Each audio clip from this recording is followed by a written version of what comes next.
It's time for the Alien Conspiracy Podcast. We are your hosts, Agent ETA, Agent Ether, Agent Kruger, and Agent Anderson. Come along as we examine UFO sightings, conspiracies, and all things strange. You can follow the show on Twitter at AlienConPod. We also have an email address, alienconpod@protonmail.com. We would love to hear from you. Speaking of emails, we have a few from listeners that I'd like to read this week. First, we have a UFO sighting from a listener named Russ. He wrote us in with this fascinating story. He says, I was driving home after working late. Behind our house is a golf course with public paths, and this white ball dropped down and went behind trees. There was a huge flash that lit the trees up, and I thought, oh shit, a meteor. Went to put my foot down to get home, grab my torch, and go find it, and all of a sudden, an exact same speed as it came down, a red ball just flew straight up. It was a perfect sphere moving as a plane flying overhead seems to fly, not the actual speed, but the speed it appears to be going. I went out the next day and searched everywhere on that golf course I could before I got shouted at and told to leave. I couldn't see anything. Really strange. Not saying aliens, but I ain't got a Scooby what it was. Thanks, Russ. That was a really cool story. And to translate for people who are not familiar with the vernacular, a torch is actually a flashlight. From I'm assuming this person, they said the city they're from. I didn't look it up, but I won't say it on the air. But I'm assuming they're from over in England or Great Britain or whichever, because over there they call flashlights torches. Just a little fun little trivia for you there. All right, and the next one is actually somebody who wrote in. This is from Selena, an expert and scholar in ancient Egypt. She wrote in a little bit about the pyramids. I've edited the letter a little bit for brevity. The pyramids, as a basic concept, are tombs that were made from a material that the ancient Egyptians believed would keep forever. If the final resting place of the dead had the potential to withstand eternity, so too would their spirits, referred to as Akh, A-K-H, by the ancients, and so their place in the afterlife was solidified. I was chatting back and forth with her about information encoded in the structures and in the pyramids and whatnot. She said, the ancient Egyptians were fantastic at tracking celestial bodies. Their temple complexes around funerary monuments is evident of this, so it wouldn't be entirely improbable that some of this knowledge was incorporated into the physical design. However, with saying that, given the technology that was required for us as a human race to discover the speed of light, I just sincerely doubt the civilization had access to that information. The ancient Egyptians in themselves were incredible mathematicians and astrologers, and a lot of their buildings follow things like the sun and the moon, two integral parts of their religion and day-to-day life. An example is how they constructed their peristyle courtyards and temples and their symbolism for the dark and light areas. All right, well, right on, Selena. Thanks a lot for illuminating us on this topic, because, we're just kind of bullshitting about stuff. We don't really know that much about it in depth, so we really appreciate it when people write in and help, kind of fill in the gaps or just educate us on stuff. All right, so now that that's out of the way, we will get to the show as soon as Agent Ether gets back from whatever the hell she's doing. So anyways, what's this week's episode about? This week we are doing the Varginha UFO/alien event from 1996. I think, right? Is that what we're doing this week?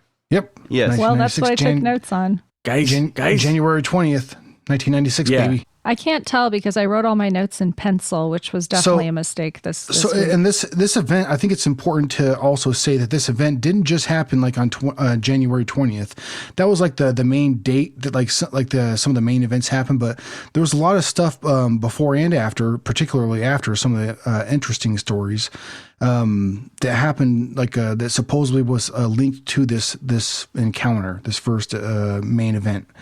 And there are so many different stories and testimonies and recounts of what had supposedly happened surrounding this event. It's pretty damn interesting.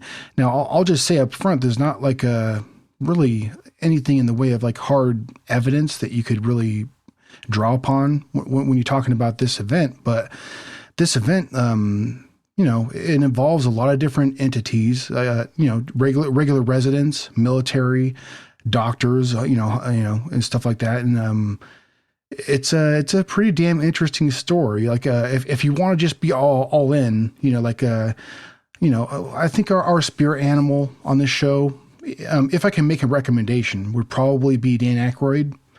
So like, sometimes I just want to be all in, baby, Yeah, he's definitely. Remember, I said before he's what I say, he's the Godfather or something of the show. Godfather, yeah. Yeah, and I said he'd never agreed to it, but I'm going to say it anyways. Well, I mean, should he be the Godfather or the spirit animal? I mean, either which way. But yeah, like you're saying, that often this one's criticized for not having hard evidence, like pieces of UFOs or photographs or whatever. Yeah. But what we do have is we have multiple independent witnesses. We have a lot of different people who don't know each other, all reporting very similar or basically the same things. Yeah. They saw the things in isolation, a lot of the people. So it's not like there was a UFO hovering above a city and thousands of people saw it, like in some cases that happens. In this one, it's a little different. You have multiple witnesses, but they didn't necessarily all see something at the same time. So let's start at the beginning. Midnight on January 20th in 1996. Supposedly, NORAD warned Sindacta, Cindacta, which is Brazil's version of NORAD. So NORAD sent them a warning of an incoming UFO, which is sort of interesting because this is one of those details that was supposedly leaked, and we don't really know if it was true or not. But let's just say, for the sake of argument, that it was. They had an incoming UFO, and some reports say that they said that it was coming in to crash, which I'm not sure about that. How would they possibly know something like that unless they were able to somehow damage it themselves? But I don't know. Anyways, a little bit later, at about 1:14, well, exactly 1:14 a.m. actually, Eurico de Freitas, who's a farmer, he wakes up because he hears his cattle going nuts out in the field. He looks up at his alarm clock and he notices the time, which is 1:14 a.m. That's how we have an exact time. So he looks outside of his window and he sees that his cattle, they're running all over the place and they're all very agitated. His wife Aurelina was also there. When they're looking out, they notice a cigar-shaped craft giving off a faint light, hovering silently above the cattle. It sort of moves in a rocking motion, and it's about 20 feet off the ground, and they can see a smoke or fog coming out of what they assume is the backside of the thing. And this has got to be probably my favorite part of the entire case is Eurico sees the thing and he says, "There's a submarine above my pasture." I don't know. But just imagine, like, if that's your reaction, you go, "Why is there a submarine floating above my backyard, freaking out my animals?" I don't know. It's kind of weird, but it's fun. I love that line. So they stayed inside and watched it for about 45 minutes, and it went slowly over a ridge in the distance towards Varginha. And that was probably it's really the only super credible UFO sighting I could see. The rest of the witnesses, they didn't really see UFOs so much as just aliens and strange creatures. Yeah. Well, it is kind of crazy though, because like, they sat there and watched it supposedly for 40 to 45 minutes from their window. That's a long period of observation, that thing must have been moving pretty slow, I think, right? Yeah, they said that it looked like it was maybe not moving right, or that it was damaged. And remember, it had like the smoke coming out of it too, so maybe there was something mechanically wrong with it, and it could only move at a very, very slow pace. And then it kind of went off to the distance over towards Varginha, and then presumably it crashed over there. Yeah. So the from what I understand, the neighborhood in Varginha, yeah, however you pronounce that shit. There's this neighborhood that supposedly it crashed next to, named Jardim Andreas or Andrers. Do you know how to pronounce that? Andiers? Andrea? Jardim Andreri or something. It's like a park area between two neighborhoods is what I read. Yeah. So around that area supposedly is where that vehicle crashed, and there's a lot of residents of the area that noticed some weird movement and some strange stuff happening before like the military and stuff showed up. And then once the military showed up, and this is like personally like one of my favorite like stories surrounding this topic because of the involvement of different characters and stuff, and like the military and the residents, what they describe as far as like what the military supposedly did, because obviously like there's no very little people from the military involved in this have given any testimony. There's been people supposedly that were involved in this stuff, but one or two here and there, so there's not like a ton of information coming from that side of it. But the residents obviously have given a lot of testimony and stuff, and there's some very interesting stuff that they claim that they saw. So the military shows up after the supposed crash happened, right? And first and foremost, I think that it was said that the residents had called the fire department, right? Is that correct? Yeah, multiple people called the fire department. Yeah, do you want to talk about that a little bit, Ether? Sure. It sounds like there were multiple calls to the fire department at about 8:00 a.m. And at first they thought it was a joke. They're sitting around and they think it's just, somebody calling in. Maybe they've had a little too much to drink, but then the calls continue to come in. And the thing I find interesting is that the fire department actually denies any involvement, even though supposedly there were multiple phone calls. Yeah.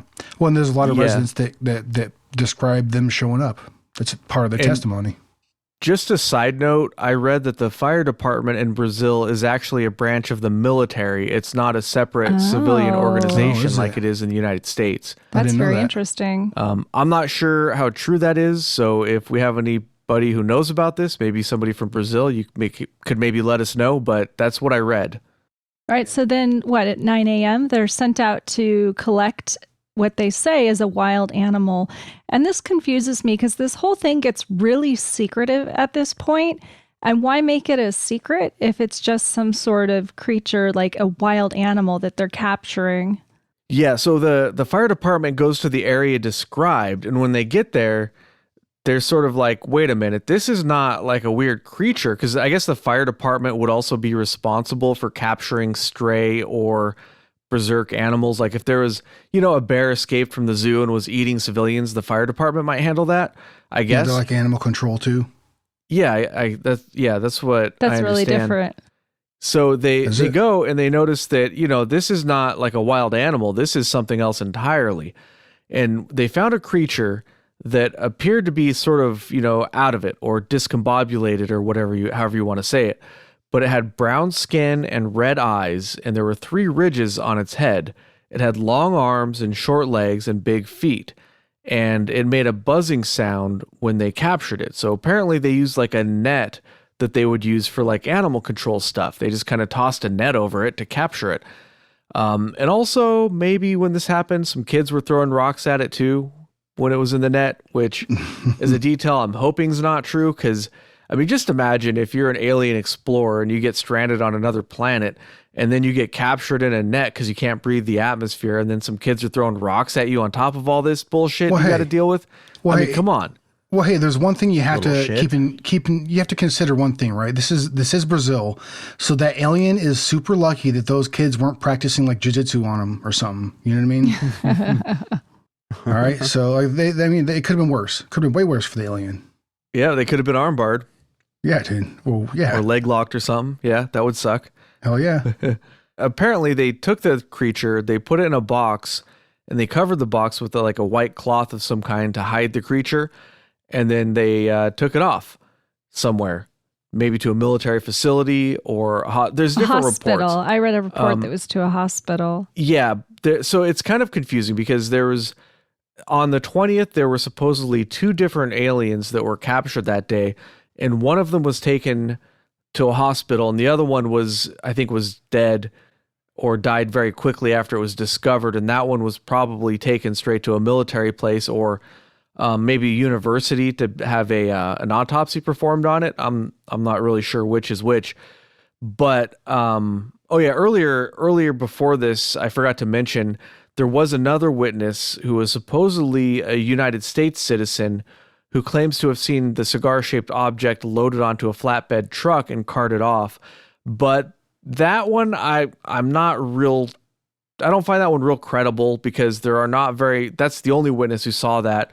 And with all the bedlam going on in the area, it actually kind of reminds me a little bit of the Kecksburg incident because you have all these military people running amok and doing all this crazy stuff, and then, they're being reported. I feel like if they had carted something off like that on the truck that was like a whole craft, like this cigar-shaped craft, I think more people would have reported it. But as far as I'm aware of, nobody else did, at least not that I could find. Well, also at about the same time the fire department's off capturing this creature, there's another witness, and he was a local lawyer and also former military, and he saw some F-5s at a low altitude in an attack formation. He also witnessed Army truck in the area with men that were both in uniform and plain clothes. Yeah, and I saw that description, and I thought to myself, well, wait a minute, F-5s, those are made by Northrop Grumman, if anybody, because you just Google F5, you're going to get some like tech nonsense that's not going to really help you. But so Google Northrop F5, and it's a, pretty formidable looking plane. And I thought, well, these things are always in attack formation. Even if they're flying by themselves, that thing is in attack formation. So I thought that description was funny. But the lawyer was supposedly a former Air Force for the Brazil. So he would know the difference between if they're just cruising along, sightseeing versus if they're, actually formed up for an attack. Well, I guess. Especially I think the low altitude is telling. Right. Yeah, because in general, there's no reason for them to fly at a low altitude. Unless they're looking for something. Yeah, but if they were looking, wouldn't they have been flying in like a helicopter or something? So that's kind of strange. It's very strange because if a UFO had crashed and if they'd captured these aliens, what are they doing flying at a low altitude? Maybe they were just doing an exercise. It's just a coincidence. I mean, they don't generally do exercises over populated areas. Maybe they were afraid of further or multiple alien crafts or cigars or whatever, so they were just doing it as a precaution. Yeah. Just in case. Well, and a lot of the testimonies that I've heard from people in the area that witnessed this event unfolding as it happened, that they describe as like a lot of the lockdown was composed of like police and military presence. Not just like fire department, or it was like it was all like intertwined, I guess. With the local government and military. Right, plain clothes and in uniform. Yeah. And I mean, there's so many different testimonies where like, people were actually trying to, search out the crash site or what have you. One of the ones that kind of stands out to me is this guy that he was another witness, Carlos de Souza. I guess he was a former pilot, and he was driving on the Ferneo Diaz Highway, or I have no idea if I'm pronouncing that right, but so anyways, the guy was driving on the highway there, and he had noticed the aircraft smoking, and he started to drive towards it, and hope to help, do whatever he could. Again, he just assumed it was an aircraft that was about to crash, and obviously there's going to be fatalities and stuff, but he was going to show up to the area just to try, to help, do whatever he could.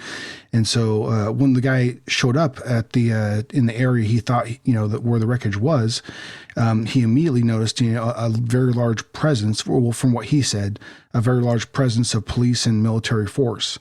And he got close enough, supposedly, to the wreckage where he actually saw like a scattered debris field of a metallic debris.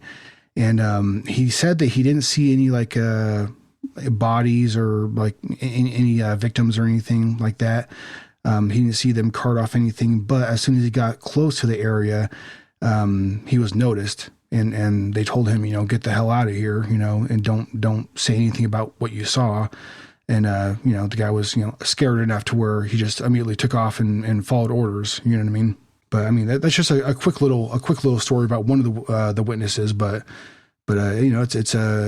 there's like you had said before, there's a lot of stuff that people say that line up pretty closely.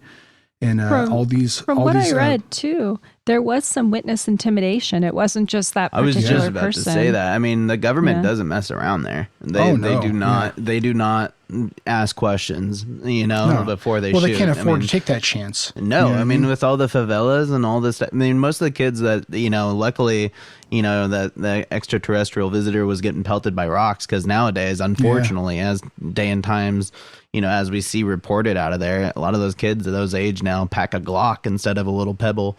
So it's just, it's really tough down there. I mean, that is some mean streets, man. Sometimes you gotta stay strapped, man. If you stay ready, you ain't got to get ready, right?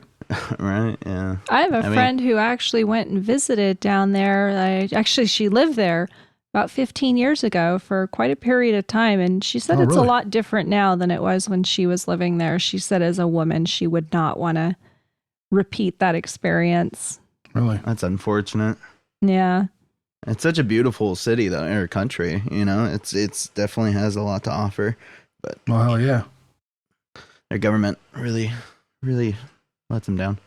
The first thing that I think of, to be quite honest, when I think Brazil, is MMA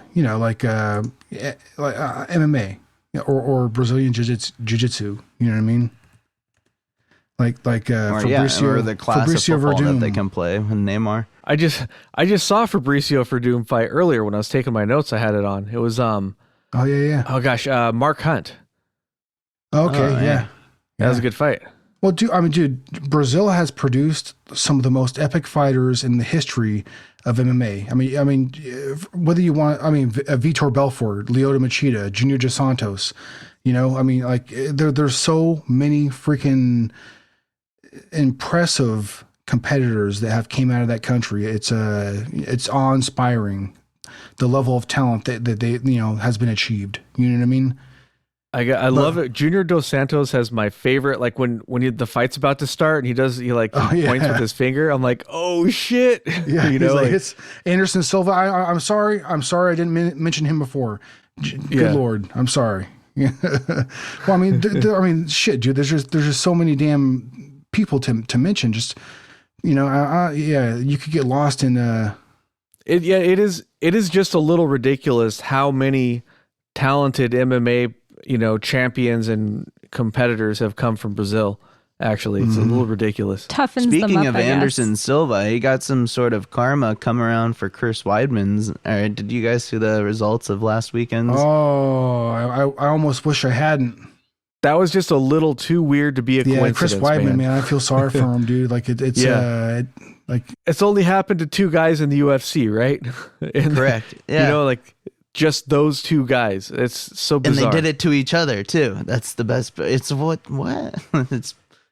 You couldn't write it.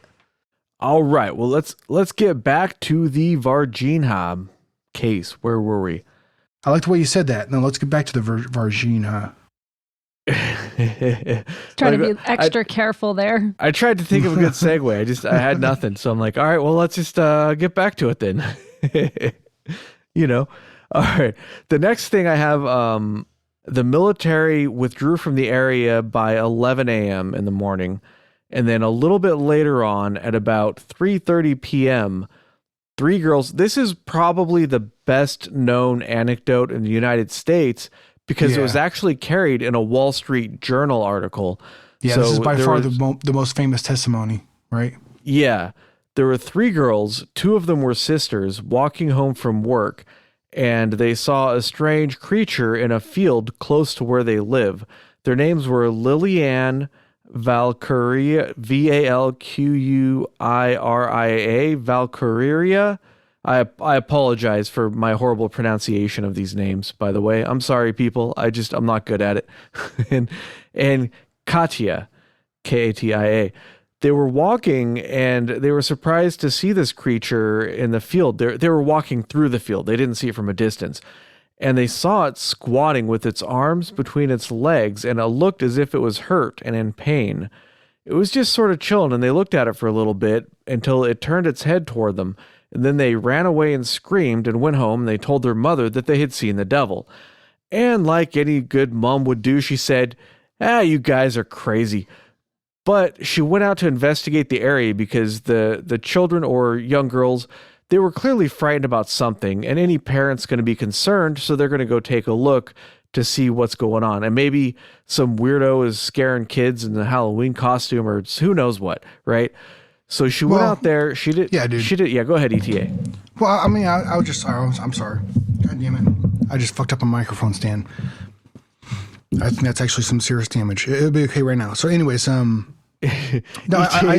ETA's trying to do a Darce joke on his mic stand. No, I rolled over my mic stand with the my chair, my computer chair here, and it kind of like binded it under the desk and like bent a little bit of metal here. I didn't mean to, but then I did.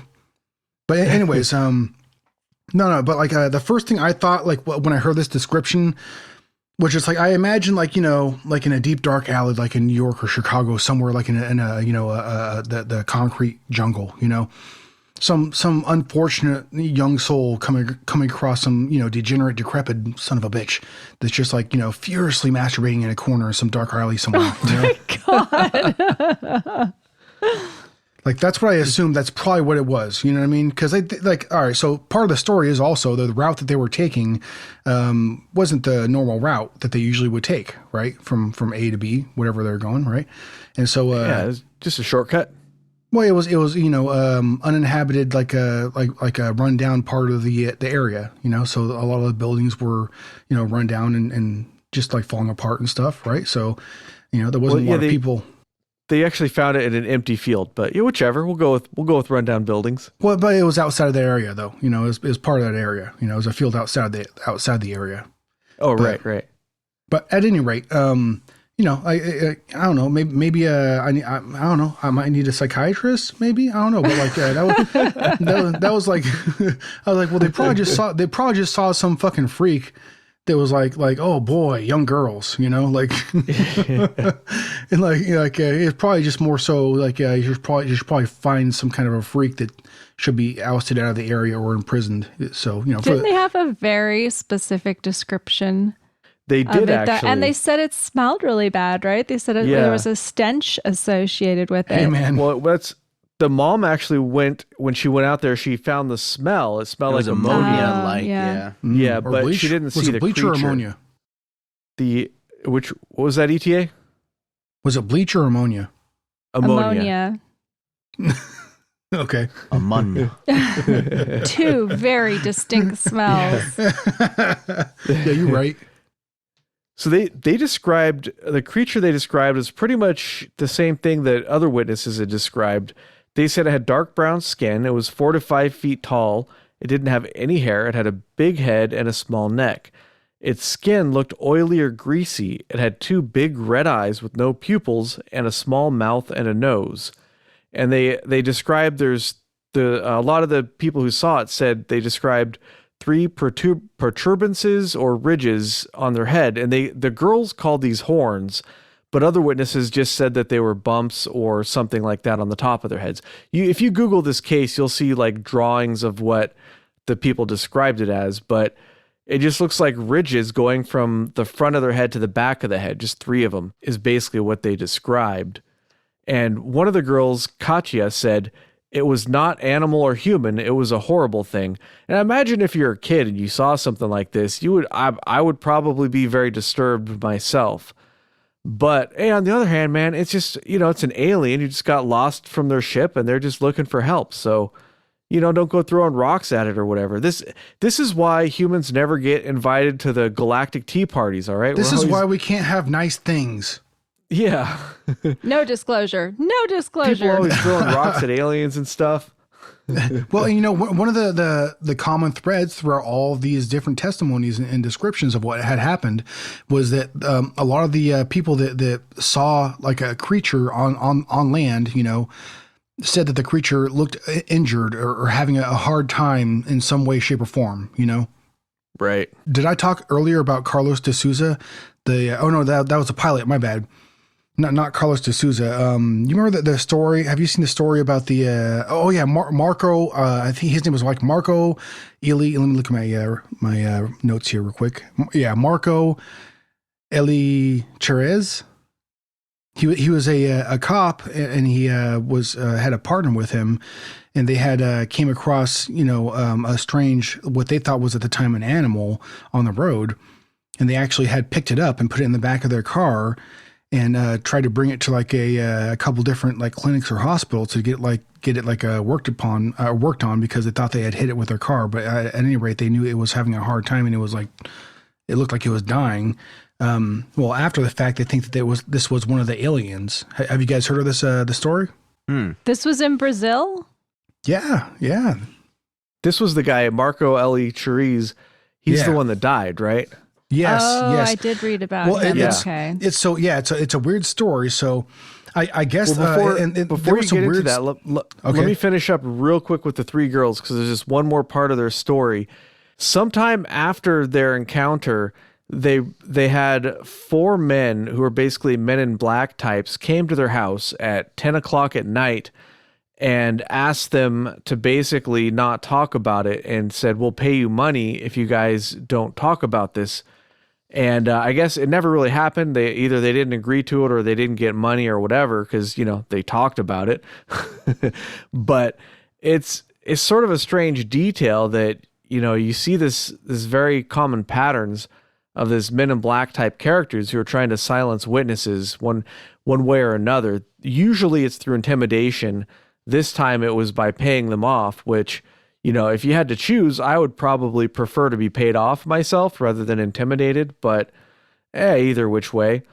But so this area, this is just one example, but investigators have gone to this area later or after the fact, and there's also people who have reported to local media and stuff. There's actually a lot of witnesses who reported seeing excessive military activity or the strange creatures in the area, but which is credible and which isn't is hard to say, but the fact is a lot of people reported seeing weird stuff. Who exactly did these girls talk to when they reported this? Was this local media? I don't know, man. Just wondering. I know there were some ufologists who were investigating the whole incident, John Carpenter and Ricardo Correa. So I'm wondering if they gathered all of this evidence, and a lot of what we're reading and investigating is actually coming from them. Yeah, there were a few prominent, the ones you named for sure. And by the way, John Carpenter, she's not talking about the filmmaker. No. A completely different guy. Yeah, I mean, there were also, a lot of the stuff I found was actually translated from Brazilian sources as well.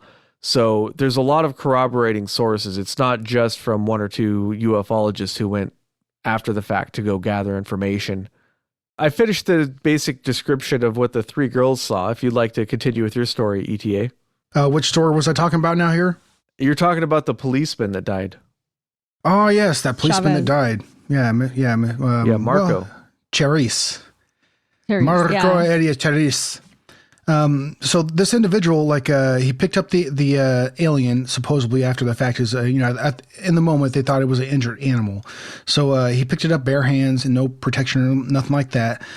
After the whole event, as far as how he died and stuff, supposedly, so the story that I heard was that he had some strange abscess on him, and the doctor that worked on him had no idea, they couldn't figure out what this was exactly. They just described it as an abscess. Now, unfortunately, the guy did die, and that has been documented. And from what I understand, you can look this stuff up and find these records. I did hear some testimony from a citizen, quote unquote, researcher that actually found the autopsy report and released it to the public. And the weird thing about the autopsy report is that it records his brain as having been removed for further study, which is weird, because why? That's why. Well, when they do autopsies, they do take out your organs and stuff. I'm not sure if a brain is part of that or not. You'd have to ask somebody who's a doctor or somebody who does autopsies. And I am certainly not up on those procedures. I'm not an expert in any way, shape, or form when it comes to that type of stuff. But I as far as I know, I mean, I don't know. I've watched, an autopsy show here or there. I don't want to, toot my own horn too much, but toot toot. I think it's part of the procedure. Is it It sounds really? like they might have Okay, been looking well, for cancer. Yeah, they check the toxicology and all that and see if there's any like blemishes on the brain or whatnot. I don't know. Yeah. Well, in certain, I'm sure in certain circumstances, but when you die of complications, involving an abscess, I don't know if that's. And plus, if you're Regular an procedure. organ donor too, they rip you up like right away and then try to get you out, like the good stuff out of you, quick as possible. I like the way I you actually said that. found an interview with a doctor who worked at one of the hospitals that was treating Marco. His name is Dr. Cesario L. Furtado, Furtado, if anybody wants to try to find this interview. And he says that, so what happened was on Marco in his armpit, he had some kind of weird tumor or growth type of thing, and that was treated and removed. And he says that could not have caused his symptoms. So Marco was 22 years old or 23 years old. He's really young and really healthy, had no medical problems at all. So when he went into the hospital originally, he went in because he was having back pain, like really bad back pain. And over time at the hospital, he stayed at the hospital to get treated, and it slowly over time sort of turned into a type of paralysis, and he got a fever. Now, to treat the fever, they did a bunch of testing on him. They were unable to pinpoint exactly what was causing all of this, but they were able to determine that he seemed to have like a general infection. And I guess they can tell that by looking at like your blood work. They could see that there's something messed up with his white blood cells. How did they put it exactly? It says the lab tests showed 8% toxic granules, granules neutrophils in Wasn't it his 8% blood of his test. blood? No, it has to do with Or like is it- the Concentration. like the Oh, is that the what it is? Okay. concentration of neutrophils, like white blood cells that had these granules, I think. Oh, I see. So, Okay. and it indicates that there's some kind of blood infection. So they determined that he had a blood infection, and they also thought because of his symptoms that it's possible that he had like a urinary tract infection, which it turned out he did have. So they gave him some penicillin and some gentamicin, gentamicin, to treat his infections. So things got worse, and by February 13th, he was showing signs of cyanosis, which is when like your skin starts turning blue because your oxygen in your blood is really low. And so there was some kind of really nasty infection he was fighting off, and they couldn't figure out what it was at all. And they tried giving him more medications, but that didn't help. And from there, starting on the 13th, his condition deteriorated rapidly. And by the 15th, he was unfortunately dead. He was diagnosed with sepsis, which is just basically blood poisoning. And the autopsy, he was found to have like mild pneumonia and UTI, urinary tract infection, I guess. His sister Antonia suspected that the infection was actually from the tumor that had been removed, but the doctor said that no, that was not a problem. That was not infected. It was doing good, and it couldn't have caused this kind of an infection anyways. And even if it had, he wouldn't have died so quickly. So they couldn't figure out what he had at all. They checked for him having AIDS because I guess the type, I'm not like a medical expert, but the type of infection, this blood infection, would only be would only be possible if your immune system was not responding. So basically, if the virus or bacteria was running amok without any defenses against it whatsoever, I suppose. But they found that he did not have AIDS, and he was not immunocompromised at all that they could find. Like I said, he was a healthy young man. So they were completely perplexed by this. And the doctor said it didn't make any sense because he seemed healthy with some symptoms, but he seemed completely healthy. And then, just out of nowhere, he just got really bad and died. He was found to have mild pneumonia. The doctor said that's not possible to have caused this, or the UTI, or the abscess or tumor under his arm. None of this stuff could have caused that. The doctor said that he said something about there being traces or enterobacteria found, and it looked like there was just different kinds of things attacking his system, but I don't know. You'd have to ask a doctor or somebody. I don't really know what that stuff means, but the doctor said it was just a complete strange death, and the whole thing was pretty much just a complete mystery with no rational explanation to explain how this kid died, basically. Maybe they gave him sepsis. That happens sometimes too. Yeah, at the hospitals. Yeah, some hospital in Brazil. And they just don't want to admit to it. Yeah. You never know. It was the trainees, the new nurses didn't know what they're doing. Those damn residents. It's possible. Anything's possible, I suppose. Yeah. But yeah, that's what I was able to find on Marco.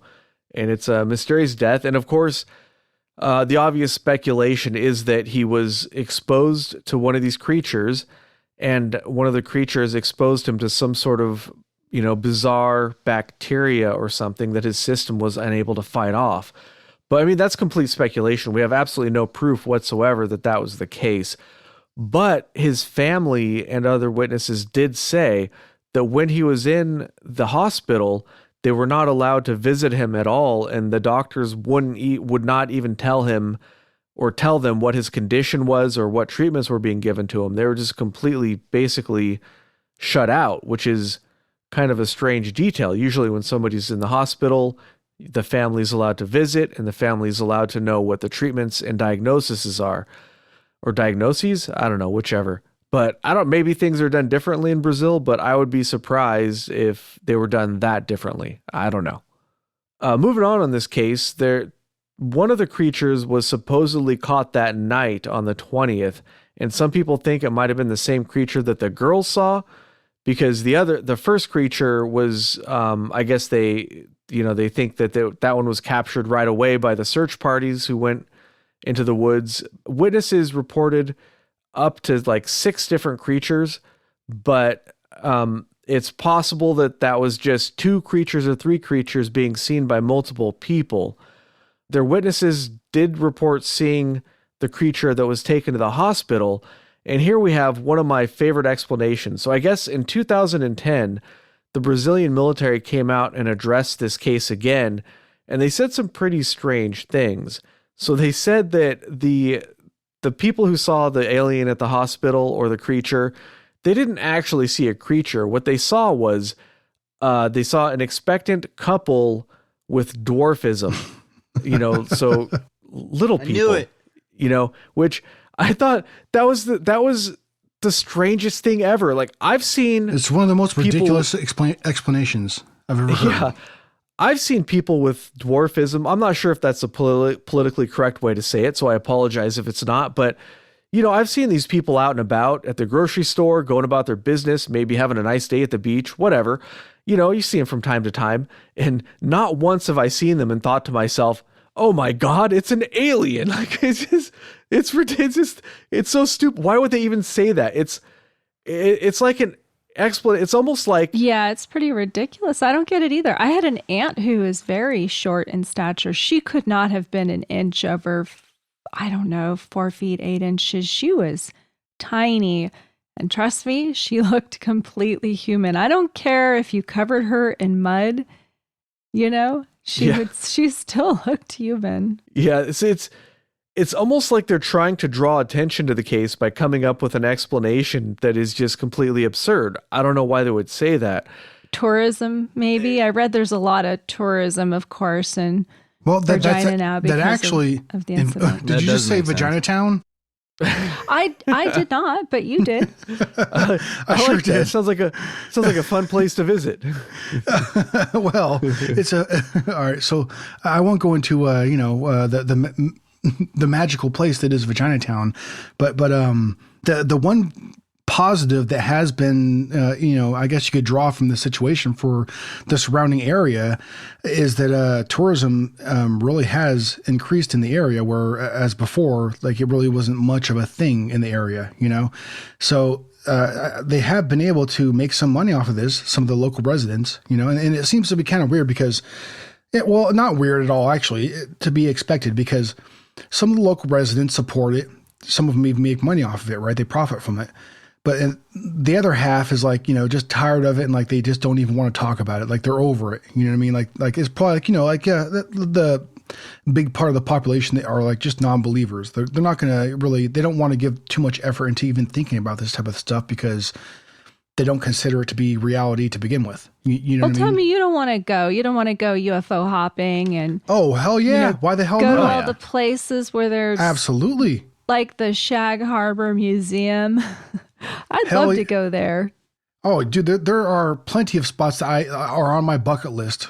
But you want to go to the most credible spots, You don't want to go to a spot that's just, Well, yeah, for sure. But some of them, some of them certainly are nostalgic spots. That I just want to. No, I'd probably skip Roswell. I got to be honest. Yeah. Well, how much is there really to see there? Right. It's the military base is way out in the desert, so you go visit the town, and it's just like a little tourist hotbed. I don't know. Yeah, it's kind of a little bit of a tourist trap. There's some cool stuff to see there. There's some interesting people. That's for sure. But like as far as like evidence that you're going to see, or like areas where the event actually happened, right? You're not going to be able to see that. Who are you going to talk to? I bet if you went to Shag Harbor, you would actually get to talk to witnesses. I mean, that's such a small town. I bet you could actually find people who'd want to talk to you. Oh, hell yeah. You wouldn't want to stay at the little alien in Roswell? Dude, just find some old timers. Is that a thing? That's the thing. That is awesome. I might want to stay there. Yeah, so I'm just saying. Alien, huh? Do you get like a themed bedroom, like a wedding suite or whatever? I'm sure you'd be lucky to get a bottle of water out there, but I'm sure they do that in Kecksburg. Yeah, Kecksburg supposedly. I don't know. Everything's probably not now because everything's shut down, and they're Kentucky. A lot of stuff has changed. Yeah, people just aren't going to that right now. But like the one I would want to go to would be in Kelly, Kentucky for some reason. That's just one of my favorite cases and just be really fun. They used to have one there. I don't know if they still do. But a lot of these places have like a yearly festival to sort of celebrate their local lore, which is, I think it's a lot of fun. Whether or not you put much stock into the case, I think it'd be a good time. Kind of like bar hopping, but you go like UFO spot hopping. There you go. Yeah, why not? Sounds expensive. Oh, yeah. That's why I would definitely be down to camp, like at those sites. You know what I mean? Like just hop around, find a nice spot to set up, look at the night sky for a day or two. And then, oh, yeah, that'd be fun. Maybe set up some time-lapse cameras, try and see on UFO. That would be like, talk about bucket lists. That's definitely up there for me, actually witnessing something. Go UFO hunting. UFO hunting. Oh, that would be so much fun. Yeah, and that's actually one of the reasons why I'm so very interested in like just moon gazing. Like I want to buy a very high powered like a telescope and just gaze at the moon because there's been some pretty cool footage that I've seen of stuff that supposedly has been witnessed, on the surface of the moon or orbiting the moon, and some of it definitely I think is obviously fake. But yeah, it's unfortunate. There is stuff like flashes of light and stuff that has been observed for quite a long period of time. Stuff that has been recorded, even in like Greek times and stuff. Like observations of the moon. And in particular, I forget what is the name of it. There's like a lights that appear sometimes on the surface of the moon. I forget. There's a specific name for it. Damn it, I forget. Do you guys know what I'm talking about? Ball lightning? I was thinking about the mirrors they have on the moon so they can shine lasers up there and it's not ball lightning. But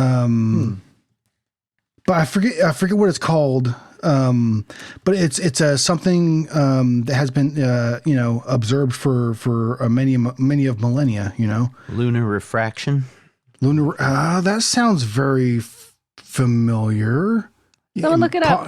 Someone Possibly. Google it now. I've never heard of lights on the moon myself. No, I haven't. Oh, either. really? Not like you're describing. No. Huh. There's been some sort of sightings. Like I keep track on what is it, MUFON? I think it's Keep track of their websites. one of the terms I'm thinking of is a lunar lunar transient phenomenon or something like that. Or I'm gonna have Some- to look this up now. This sounds really interesting. A lunar Some- transient. That sounds like transient somebody of the night. phenomenon or phenomena, whatever.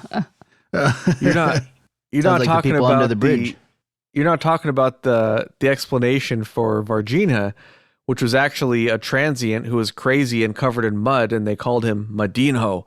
That's another military explanation, by the way, is that these people didn't really see aliens. They saw a Mudman. crazy transient or vagrant or whatever you want to call Yeah, him. furiously masturbating in a dark corner. Yeah, Madinho. Right. Ties all together. I know, It right? really does. That's why they were. All right, so here's what I think. Like their minds, those three girls, like they had unwarped, fragile little minds, and what they actually saw was a mud covered, degenerate Hobo. of a hobo, yeah, and the guy was sitting there just furiously masturbating. Like I said before. You've mentioned. And- I'm kind of worried. Yeah, about and this so mental image I'm you seem thinking, to have. I'm thinking they had like a group hallucination, for their minds to actually they didn't want to admit what they actually saw, so they just like oh, it was a motherfucking alien and shit. That's a way Like better group PTSD. I'm just gonna choose to form that memory in my dome piece as a alien, as opposed to a I don't know, a sex crazed pedophile, But No, I don't mean to go off on in a different direction, but I mean to go back to the eyewitness account. Now, was there any explanations of? hey, I was just anything getting on else a roll, happening? man. How dare you? Well, was there any did they? I've I was been about to hearing break. a lot of. I was about to make that situation so much worse with comedy. No, And- Agent ETA. I'm listening to Agent Kruger. Thank you. You're Agent. welcome. No, Okay, no, well, it's just. all right. I'm trying to say is that I've heard a lot of accounts where people have instances where the extraterrestrial that's on the ground from the crash site projects images in the mind of the witness. Now, like, what kind of images was are we there talking any about here? account of that? Well, maybe a mud-covered man furiously masturbating. Well, now we're talking, baby. All right. God. That definitely projects an image. Yeah. Okay, that's my kind of image. All right, let's Well, it's keep on like going. going What back, else? like I mentioned earlier about the Mage crash, is that there's been some military muscle that's been involved. There's been eyewitness reports and actual videos of like smoke, gunfire, and like explosions being heard into the forest of the supposed site. And it's just, I mean, I don't know.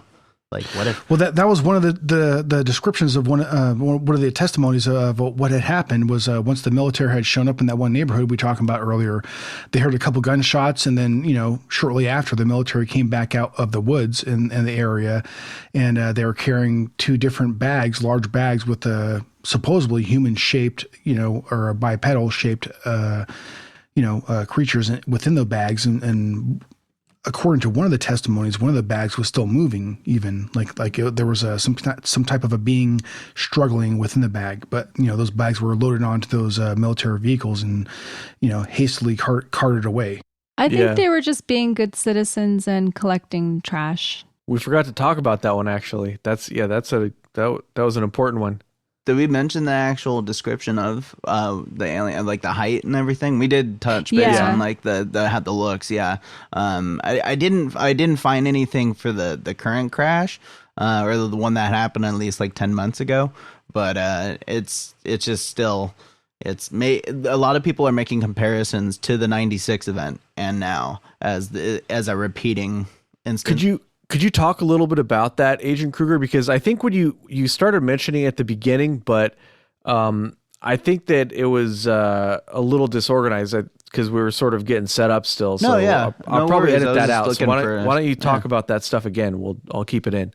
Just wanted to find that segue moment into it. I mentioning I was talking about it earlier in the podcast that in Varginha, Brazil, that there seems to be an incident that happened a couple months ago, and if you try to look it up for yourself, you guys could see that there has been an effort to try to silence a lot of the reports that are coming out, Reddit posts that are claimed to be, taken down, Twitter removed. I've seen comments of people trying to find information on the event, and it leads to nowhere. Or there's like responses to invisible accounts that aren't there. And I've seen it when an account's taken down the normal way. You can see it's like user unavailable or user has been removed, or like there's some sort of description or like a thumbprint of like, oh, what used to be there.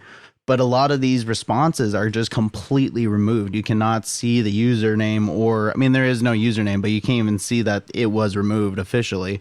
It just disappeared. Yeah, links will disappear too, I've noticed. And we will link this stuff later. I've sent a lot of stuff or I'm going to keep sending stuff to Agent Ether, but there seems to be some BS mixed in with some factual, like legitimate reports that are coming out about orbs, and not the orbs that are from the videos that are credible so much, but there is one video that all I can find it through is through a different individual's YouTube account, and I don't know how. Probably edit this out, but I don't know. Should I give credit to the username? Definitely give him a shout out. Yeah. All right, just let me pull them up real quick. Yeah, anytime you have to do that, like if you leave a gap, it's not. I just cut it. Not a big deal. Super Okay, easy. cool. Yeah. All right. Speaking of just gaps, pause, the name of yeah. this town, Varginha.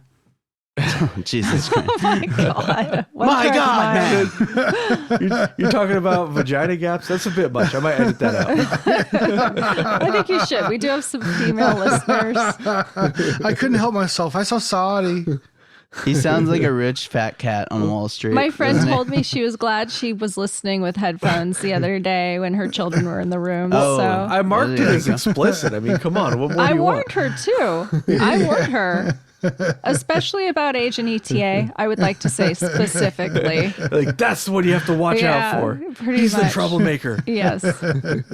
I said, we keep it pretty clean, except Well, for Agent ETA. Hey, I mean- don't expect a filter.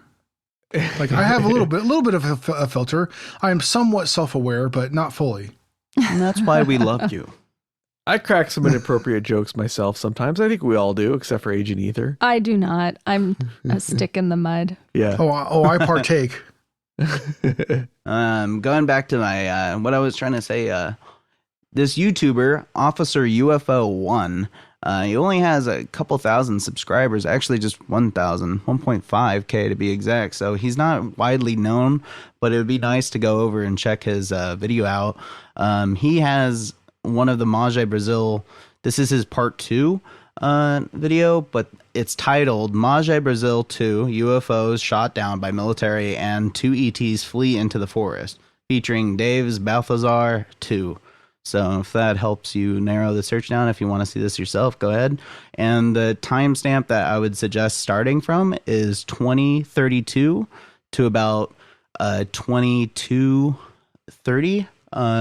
That right there, it captures what I would like, what I wanted, the other agents to see. And you guys, hopefully, if you look this up, you guys see it and formulate your own opinion.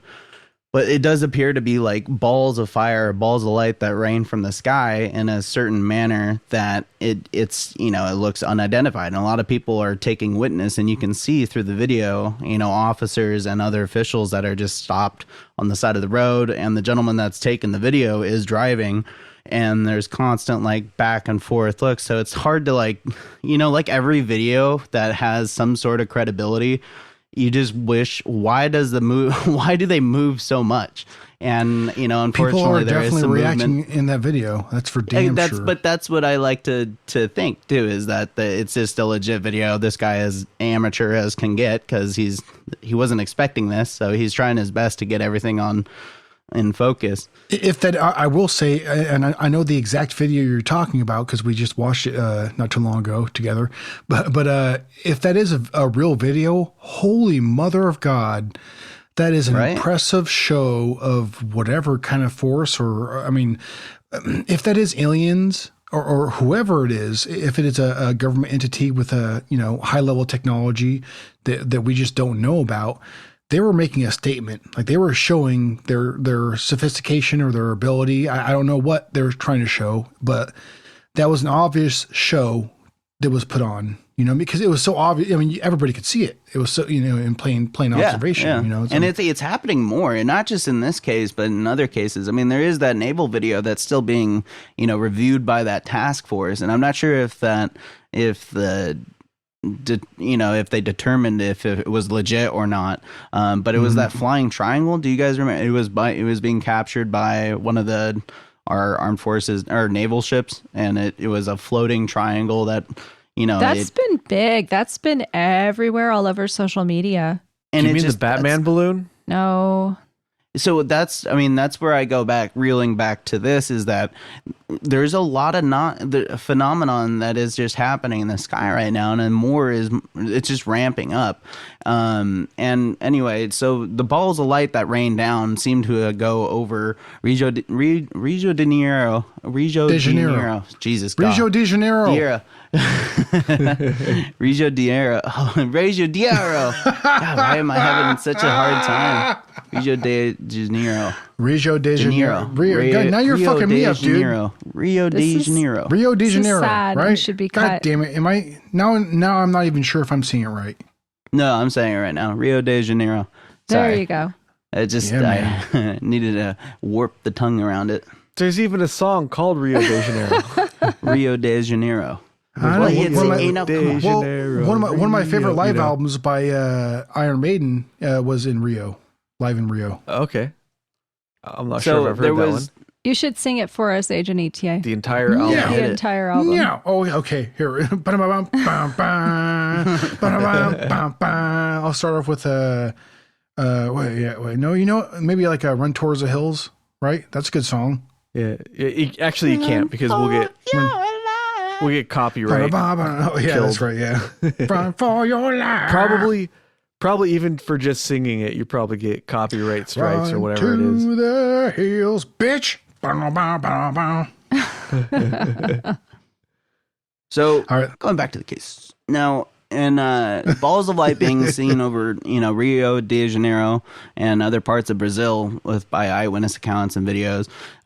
Report seeing the ball of light crash into Magé, Brazil, or at least near in that area.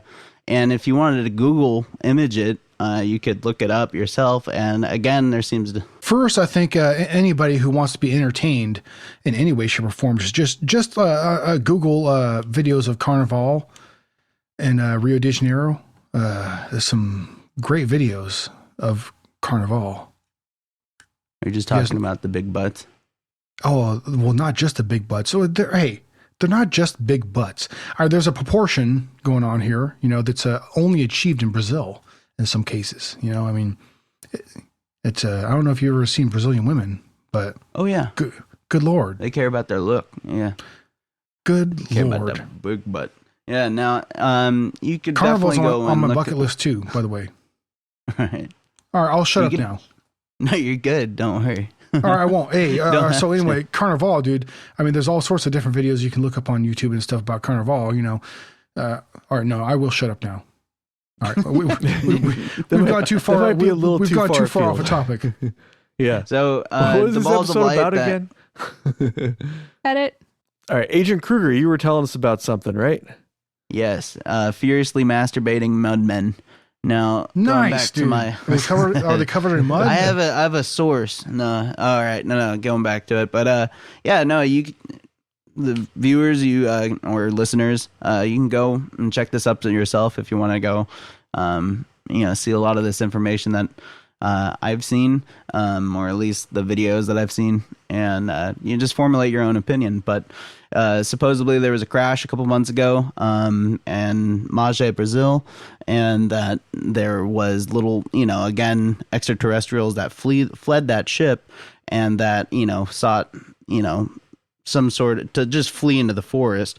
There is no video of that. There is a questionable video of an orb, like, object that's like crashed into the ground, but there's no, I don't think it's too legitimate, because it just looks like a colander, or like an object that, you can probably find around a farm. But it is odd that the might of the, or the effort of the military to step in and actually, clamp down on a lot of the information that's like fleeing out of there, trying to report a lot of what they saw and what they've seen with their phones and whatnot. But it's getting clamped down on a lot of the socials. So it's like, to take an effort of that magnitude, and you're clearly trying to prevent something to get out.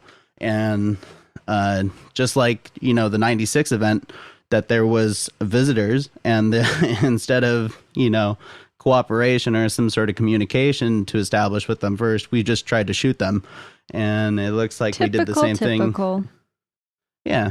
We never learn. We just keep doing the same thing. We don't. I mean, if that was supposed to, if we're supposed to represent humanity as a whole when they visit, Rio de Janeiro or, England, there's supposed to be some sort of like unity that we display, or some sort of compassion or empathy that says like, oh, hey, they're here to communicate. And I hope that's not a test. I hope that's not like the official standard of, the planet Earth is, oh yeah, when you go there, you're just going to get shot. So, there's no point in trying to make contact with these people.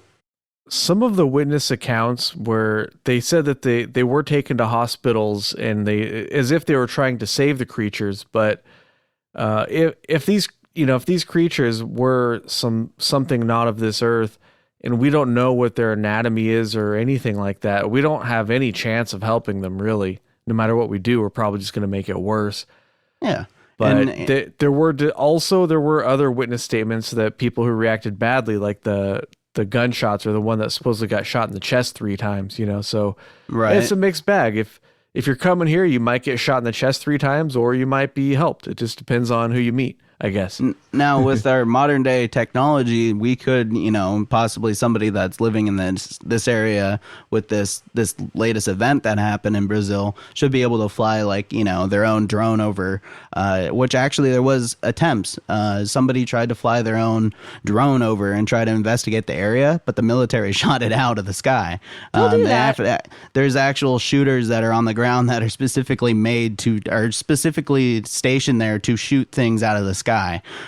So it's again, the effort to cover this up. I don't think it's like a narco deal gone bad and like, or some sort of, something drug raid that, happened over in the forest of Brazil. But it, like I've seen a couple videos, and again, like I mentioned earlier, it's been taken down. It keeps getting reposted by users that recommend it and try to communicate and spread, awareness. But you really have to actually get in on this, because it's an active event, it seems like, and there's an active effort to silence a lot of videos or a lot of discussion that's being held about this topic. Now, there could be some other official reasoning that I just didn't look up or see, but as far as I know, it just looks major sus. It's very unusual to see actually see something being covered up. The only time I've actually seen that was for the Dark Overlord hacks. When that happened, I saw it in real time. I saw stuff being erased from the internet. That was quite a strange experience. But it sounds like you're describing something similar, where they're trying to actively erase things from the internet so people don't find them, maybe. Mm-hmm. And I mean, it's not a enriched, technologically advanced nation. It is on a certain level, but, not like you would find in South Korea or, in Tokyo, Japan, or us, when it comes to social media, where everybody has a phone. Some people that are privileged are going to have the phone out there, and everybody is posting what they could, and posting what they could. And if it's being sent out from the source of Brazil, there's definitely, the servers that they go through to post that content get immediately flagged down by, their government, and they just clamp down on it, Iron Curtain style. Well, if you think about it, that's how people communicate nowadays with other people, is through social media, online, through things like Reddit. It used to be more oral, I think, word of mouth. And now when you want to communicate something to someone, you do it over the computer, over the internet. So if you want to silence people, that's how you're going to do it. It's almost like a form of silent intimidation. Yeah, compare it to a real world scenario. When Yeah. I mean, China is actively doing it every day. A lot of the riots and the protests that happen in the past months, the past couple months, and still going on, have really clamped down on any sort of information that's going in or out. And it's a real thing, and people don't really. We're just not privy to it because we live in a country that's thought about censoring us, and then we battle through it. It's happening plenty in this country too. At least we don't disappear people. I mean, yeah, at least we can make a joke and we're not going to disappear. Yeah, We're not going to we'll be canceled. And that's what I'm saying is that there could be a growing effort to try to silence us more and more. And that there's obvious examples of that when it comes to net neutrality and all that. But if I'm saying that correctly, and also at least like in this country, when people are disappeared, like they actually put effort into like a cover up of some sort, like, trying to like present some sort of a natural cause towards the death, like they put now some what effort. would be the adverse effect of letting this information out? Would it be widespread panic? Would it be, it almost seems like, I've mentioned this in the previous podcast, that we are conditioned on a certain level, whether we know it or not. And that I think we have reached that point where it's like, yeah, we shrug our shoulders at to like the most damning evidence now, where it's like our own military is saying, yeah, that's a legit video. And we're just like, yeah, okay. And I mean, it's like now we want actual physical proof to touch and fight and bite. Like, I don't know what it is. It's just, it's crazy. And it's ramping up. Well, I don't know. Maybe if all the governments around the world were more transparent about this kind of thing, it would cause more of a mass panic. I don't know. You got to think about how the average person would react. Yeah, there's different ways of looking at it. Like if you're talking about the recent videos, that could be like a counterintelligence ploy to sort of distract our enemies, like their spies. Yeah. They're going to be investigating one area and we want to distract them to investigate something else that's not even a real thing. So we might fake these videos or whatever. That's one way of looking at it. It could be another way of, if this is actually some kind of drone technology that we have, like sort of flexing our muscles at our enemies, saying, hey, you better watch out because we have this. Or it could be extraterrestrial. I mean, that's a whole other topic in and of itself. That's true. That's true. It gets really weird too, because one of those videos, at least one of those videos, like you're talking about like the go fast and like the tic tac and that kind of stuff, right, is what you're sort of alluding to. One of those videos was actually leaked on the Above Top Secret forums, like way back in like 2004 or something. And you could still find the thread on there. And this person leaks this video with this story about it and stuff. And people on the forums are just like, nah, dude, you're complete bullshit. We don't believe anything you have to say. This is all crap. It turns out 15 years later or whatever, it comes out that this is a real thing. So that's why, that's an example of why I always try to be a little open-minded, even when I'm skeptical of something, not to dismiss it immediately without at least giving it a fair chance. Because, hey, once in a great while, it turns out to be real, Yeah, it's all crazy till it works. Then it's genius. Yeah, I guess it all really kind of comes down to what is the reality of the situation. Well, it might not be ours, depending on, like, I have heard that argument. Well, that's actually it's what I forgot to mention, is that in the previously released, or at least the yet to be determined legit or not video with a naval ship witnessing a triangle in the sky that's floating above them, that they're mentioning is this some sort of drone technology like China has that could disable our nuclear powers or our fire systems in some way? And if they do, they haven't been talking about it. And, I'm not sure if they would let us know, but it's just, that's crazy. And it's just, I don't think we're at that point in time yet where our drone technology can defy the laws of physics and do what it has done so far. Like with the eyewitness video that we have released and confirmed by our government, like they apparently, like, this isn't, like, we're just barely scraping the surface with a lot of this stuff, and we still haven't gotten to see most other footage that they probably have that they're sitting on. They're like, oh well, they shit their pants with that, wait until they see this. Yeah, it's an interesting topic. I think those ones are for like a whole other episode, but This one, I think we're about ready to wrap up this episode on the Varginha UFO sighting / alien sighting. Any final thoughts? Yeah, man. I mean, I think this vagina sighting was a very interesting one, you know, and there's a lot of pictures you can pull up online about it, you know, but, you